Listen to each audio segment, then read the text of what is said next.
అమ్మా భవానీ లోకాల నేలే ఓంకార రూపమమ్మా, తల్లి నీ మహిమల్ని చూపవమ్మా.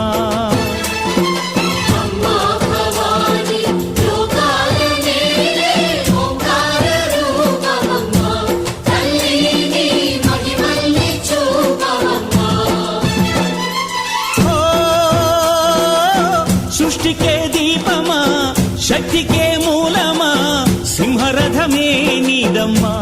అమ్మ దుర్గమ్మ భక్తులను దీవించుమా.